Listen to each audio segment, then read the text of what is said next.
When you were little, did you ever imagine yourself like being a rock star or writing a book or being this important CEO and all of these people obeyed you and did whatever you said and you had tons of money? Or maybe you were like, I don't know, you're a famous actor or this, who knows, famous race car driver or something, but you had these big dreams. And when somebody asked you what you wanted to be when you grew up, you knew exactly what it was. Was that you? Okay, maybe not you, but how about later on? Were you ever sitting somewhere and you see someone and you just admire them because of what they've accomplished in life and where they are? Maybe an NFL player, an NBA player, Major League Baseball player, something like that. There's something in all of us that people call it, our purpose, our own personal legend, a pilgrimage we're put here on earth to do, our destiny, our fate, whatever it is. There is something in us that we all feel like we're searching for, or if we know it, that we need to accomplish it. Another one, a famous musician, something inside of you, whatever it is, a mom, whatever that dream is, I guarantee you that you have come up with some kind of obstacles. It's part of the growth process of just being a human being. And so what happens is we start at some point in our life when we feel stagnant, when we don't feel fulfilled anymore, we will maybe get to the point where our fear factor exceeds our misery factor. And no, wait, that's the other way around. When our misery factor exceeds our fear factor and we finally step out and do something about it. So here's a personal example, okay? I have wanted to write a book since I was 19 years old. And well, the book has been in my heart since I was 19 years old.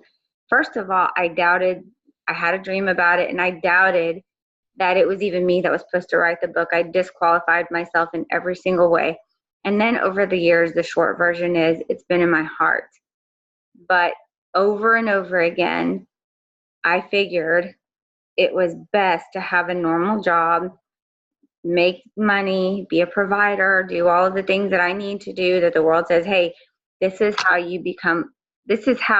you are recognized as successful. These are the things you have.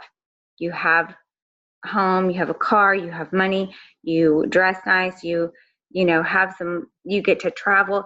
That's what the world says you need to do in order to be successful. And I'm not saying that isn't success, but everybody's success is very personal. And so I was judging what success was for me based on outward appearances.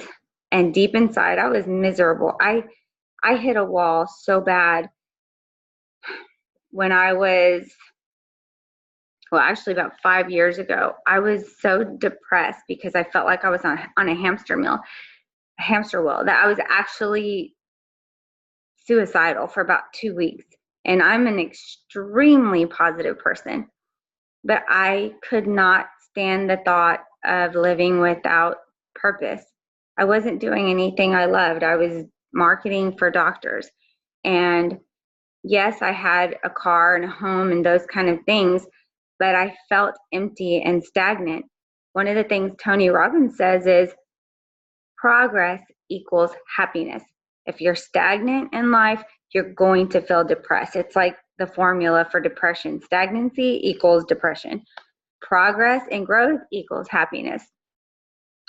So what happened when I wasn't stepping out, I had so many opportunities to step out in faith, and I chose not to for different reasons, for practical reasons. I've been reading this book called The Alchemist by Paulo Coelho, and it's wonderful. And it's about a person's personal legend or purpose, whatever you want to call it. And this boy goes on this journey. He's a shepherd, and he's told by this king that his treasure is in Egypt where the pyramids are. So this boy has a really hard time leaving his sheep because his sheep are familiar. They know him. He knows it gives him provision. And he knows that at least as a shepherd, he can provide one day for a wife, and he has this comfortable existence. But deep in his heart, he had a treasure, an adventure inside of him that he wanted to follow.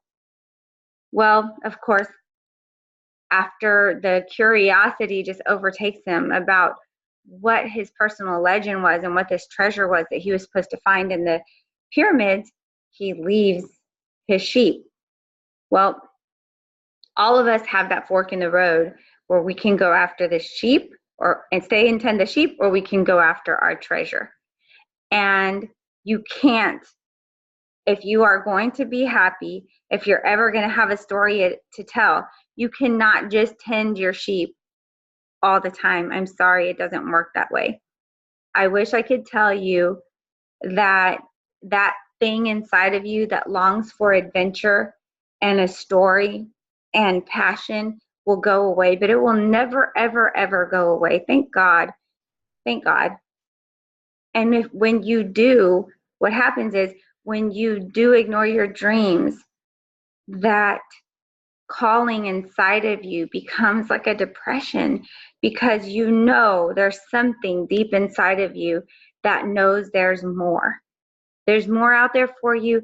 There's more for you to step into, for you to see your growth, your potential, and then to go from there and there. You know, you're going to go from one step to another.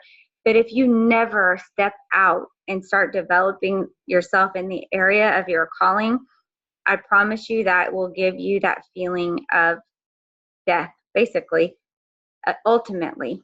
So I want to go over a few stages of what happens when you give up on your dreams. One is you'll go back to your sheep, and then you'll become bored, completely bored. You'll have things because you're in a safe job, doing all the safe things. You'll have things, but that voice inside of you that's calling out for adventure will never go away. 2, you didn't plan for obstacles that happened in your life. So if you choose to go out on your dream, you're going to 99.9 times out of 10 come up to obstacles. Those obstacles are there to test your resolve. Everybody has them.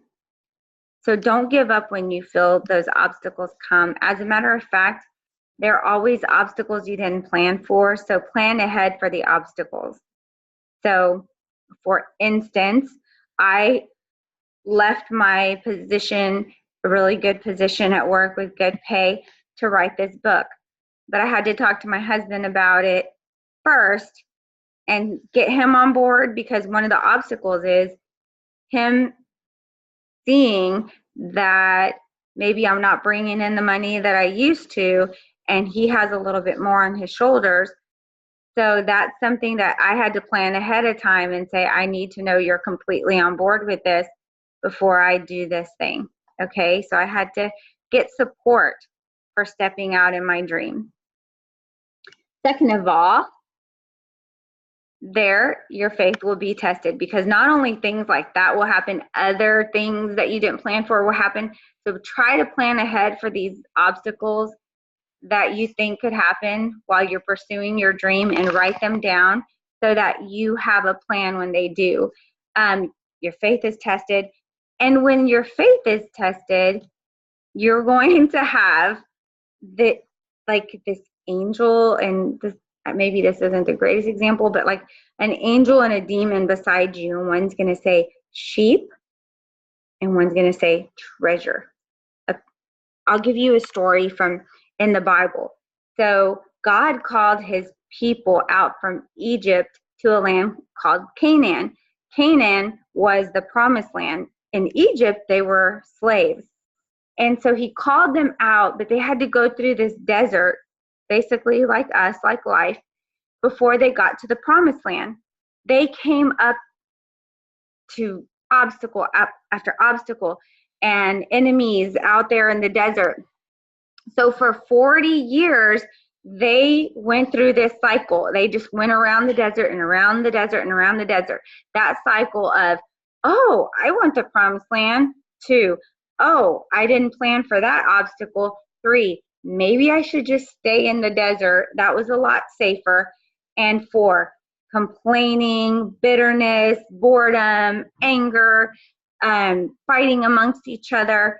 And then finally, after 40 years of that cycle, over and over again, someone by the name of Joshua comes in on the scene who has a different spirit, a spirit of faith.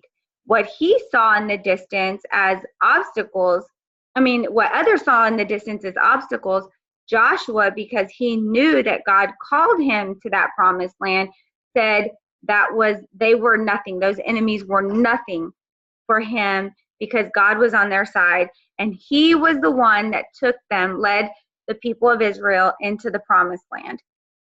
Outside of that, it was just this circle that we just talked about when you give up on your purpose or your personal legend or your pilgrimage, whatever it is. When you give up on it, this will happen. So prepare yourself. You're no different than anybody else that steps out in faith. Faith is where the magic happens. You cannot grow without faith. You can't reach your next level without faith. When you feel like giving up, ignore yourself. And I know that's hard to do, and you might even give up for a little while, but get back up again and again and again. There's going to be pain. There's going to be obstacles. There are going to be people that say you can't do it. The biggest voice that says you can't do it is yourself, and you have to get yourself in check. Listen to motivational videos. There's a scripture in the Bible that says faith comes by hearing, and hearing by the word of God. So you need to listen to things that bring you faith. King David in the Bible encouraged himself when he had enemies all around him, when he wasn't, right before he was king, when he was being pursued by the king before him and that was trying to kill him. He encouraged himself in God. Sometimes we didn't ask for the callings that are in our hearts. We just know that they're there, and we think, I can't do this. It's too big for me. I'm not qualified. That's another thing you do. You start bargaining in your head or rationalizing and telling yourself, I'm not qualified for this. I don't know how to speak well.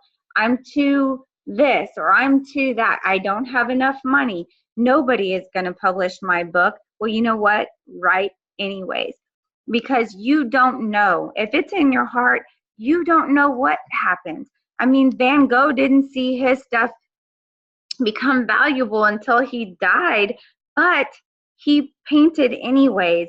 And maybe that's kind of a bad example in a way, because I don't want you to die before you see your dreams. But what I'm saying is your gift is a gift anyways.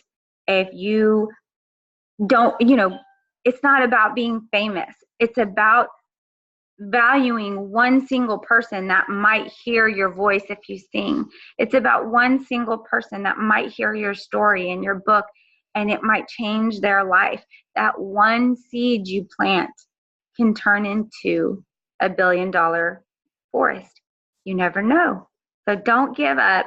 I just want to encourage you, because I've gone through these cycles over and over again, and I'm done with it, and I'm excited about what I'm doing every day.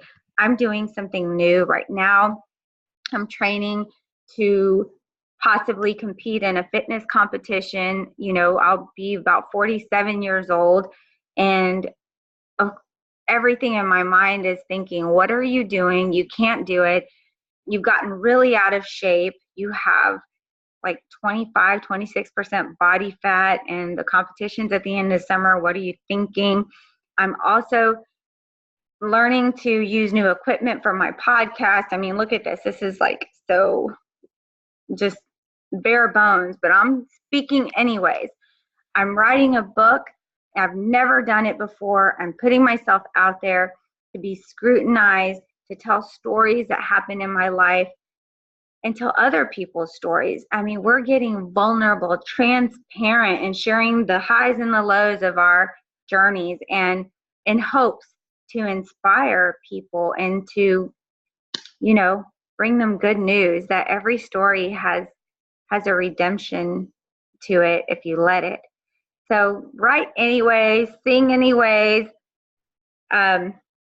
work out anyways, do your thing every day. Do something that gets you closer to your dream, because you never know when your opportunity is about to happen. Y'all have a great day. Bye.